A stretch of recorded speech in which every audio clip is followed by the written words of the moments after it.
Hello, student organization leaders. Welcome to the RSO Guide to Funding video. In this video, we will provide a funding overview, talk about how to establish a bank account, go over important fundraising and donation guidelines, and give a brief overview of the ASU funding process.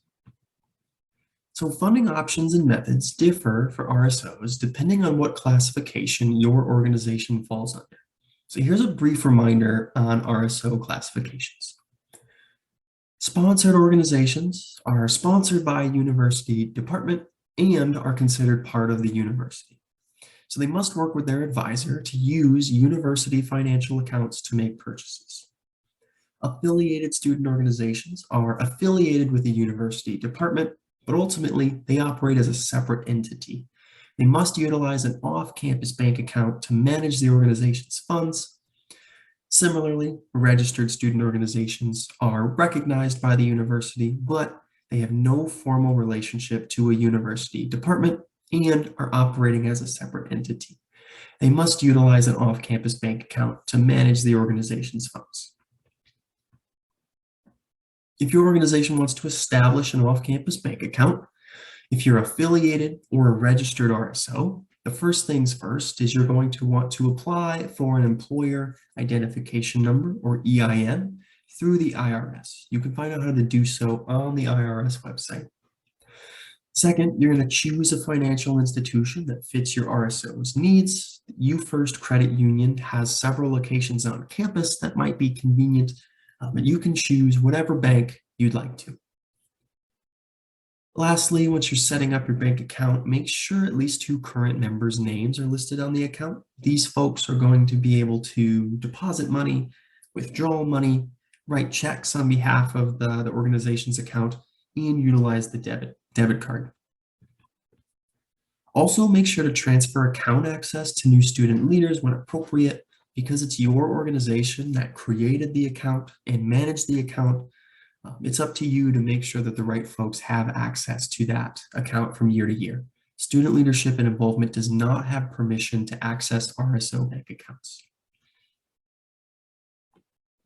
If you're a sponsored student organization, please know that you are not allowed to manage RSO funds through an off-campus bank account. So you must work with your advisor to manage all funds through a university department financial account. Tax-exempt status. So registered and affiliated student orgs, because they're separate entities from the university, they're not tax-exempt entities unless they apply for this status through the IRS on their own. So unless your RSO applies to become a 501c3 organization, you must pay sales tax. Sponsored student organizations are tax-exempt entities because they're part of the university. Sponsored RSOs should not pay sales tax, and they can use the university tax ID. All organizations, all RSOs can fundraise both on and off campus. When planning fundraising opportunities, RSOs should consider, first things first, what does your RSO classification mean for fundraising activity? What are your goals and needs? Are there other RSOs or university departments you could collaborate with? Does your plan involve any games of chance? How can we best communicate where the funds are going? Does the venue that you're working with have any specific rules around fundraising? Are you prepared to lose money? And what is your plan for counting, depositing, or donating funds in a timely manner? So sponsored student organizations are always fundraising on behalf of the university, and you should always work with your advisor to ensure that relevant university policy is followed. Affiliated and registered RSOs, you are not fundraising on behalf of the university, you are fundraising on behalf of your student organization. Some possible fundraisers could be profit share nights at local restaurants, collecting dues from membership, selling coupon books for local businesses, selling RSO apparel. Please note that any apparel that have university logos on them, you must follow university trademarks and licensing guidelines. You can do car washes, crowdfunding, charging admissions for events. Always make sure to check with your venue to see if there's any additional guidelines on fundraising at their venue. University Stadium and Event Services, they provide opportunities for student organizations to work concession stand at specific events in exchange for money for their organization. And this is not an exhaustive list. There's lots of other opportunities. I would encourage you all to get creative and see what you can come up with. Unacceptable fundraisers might be selling something already available on campus, illegal use of university trademarks and logos, any type of wagering or gambling. Gambling is illegal in the state of Utah, so please keep that in mind when you're planning fundraisers, and any fundraisers that disrupt classes or other university business. Sponsored student organizations can accept donations on behalf of the university through the University Advancement or Development Department. Donors would receive a tax-deductible donation receipt, and sponsored RSOs should always work with their advisor to ensure the organization is adhering to relevant university policy. For affiliated and registered student organizations, you can accept donations on behalf of your student organization, but not on behalf of the university. So this means that donors would not receive a tax-deductible receipt unless your RSO has secured a 501c3 status through the IRS. RSOs in the affiliated and registered classifications should also make sure the donating party is aware that your RSO does not represent the University of Utah. Financial support from university departments. So sponsored organizations are part of the university and can accept financial support from both their sponsoring department and other university departments.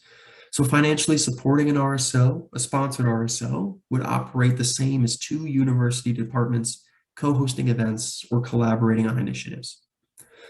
For affiliated and registered RSOs, university departments may reimburse your organization for purchases, right? So RSO should submit a formal request to the university department, provide all original receipts, and that department would then review and approve your request and provide reimbursement.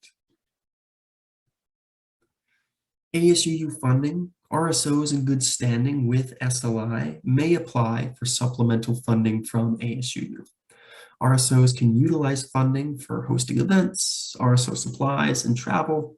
ASUU funding is available through reimbursement only, so RSOs need to make purchases up front, and if their request is approved, they are eligible for reimbursement. ASUU accepts, reviews, and votes on requests in cycles throughout the academic year.